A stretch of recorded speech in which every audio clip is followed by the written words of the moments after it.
Do you guys see these things right here? Let me get up close and show you what I'm talking about. Right here, right there, on the sides of my beard. I got a little on my chin, sticking straight out from my chin. You can probably see one right there. These are called flyaways, and there are only two things you can really do about them. The first is to just grab your trimmer with a really short guard and go to town getting rid of those things. Brush your beard in every which direction, and wherever the hair sticks out, just trim those hairs off. Now that's the easy method, but what if you still want to keep the length of your beard, or what if you have a longer beard already and instead those flyaways are causing uneven kind of patches or spaces in your beard where they need to be filling in but they aren't because they're sticking out too far sideways. In that case, what I'll do is I'll show you my beard close up. You can see how kind of the grain is going in every direction. You can see here there's a lot of uneven kind of patchy looking spaces, and you can see the hair is kind of going everywhere. Here's what we're gonna do about it. We're gonna grab some trusty Volt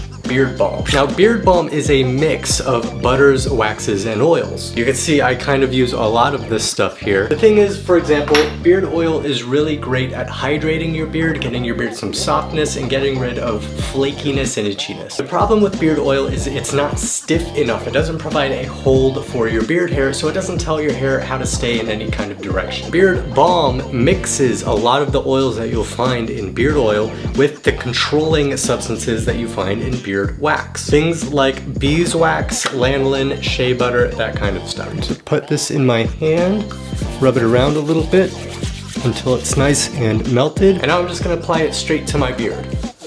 I'm gonna mix it around kind of in every direction first to coat everything evenly. And then I'm gonna start going down in a single direction to give my hair some control and kind of lock them into each other. Now you don't really have to do much more than that, but if you want to add some secret sauce here, it is the beard brush. Now beard brushes, especially with natural boar bristles like Volt has here, get in a lot more detailed into the hair. It separates and coats everything a lot more evenly than just your fingers can. So I'm going to give my beard a few brushes after applying that beard balm, and then I'm going to give you guys another close-up about how controlled and well-behaved my beard hairs look. A couple brushes,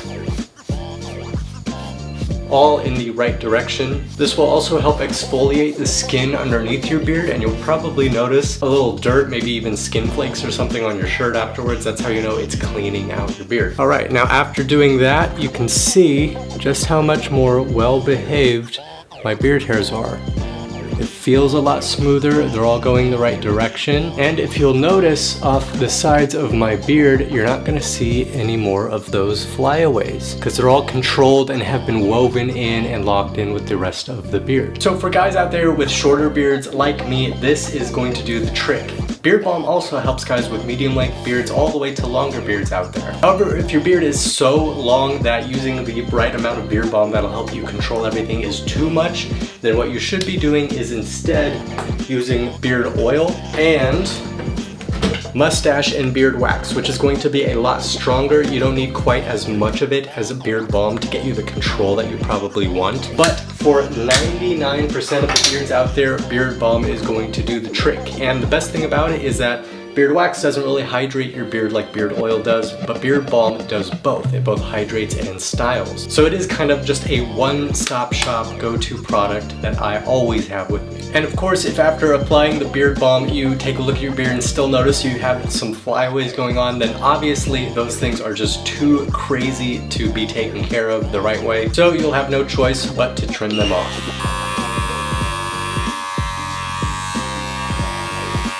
And that will do the trick, guys. Hopefully you guys have learned better about how to deal with the flyaways. Maybe you don't even need to get rid of them. Maybe you just need to control them better and make your beard look a bit fuller. So now most of everyone has tried beard oil, but if you haven't tried beard balm, now would be the time to try it because it's good stuff. I actually almost never use beard oil anymore personally, just because beard balm helps me do a lot more and because my beard is notoriously bad behaved. So either way, you cannot go wrong. Just want to say thank you guys so much for watching. I hope you enjoyed this video. If you have any more questions or want to learn more about the natural ingredients in beard balm or how it does what it does, or even the different scent profiles and fragrances you can get, as well as non-fragranced options of beard balm, head over to voltgrooming.com. On their beard section you'll see on the website, and find the beard balm. You can learn all about it there. Once again, just want to say thank you guys for watching. I'll see you in another Volt video.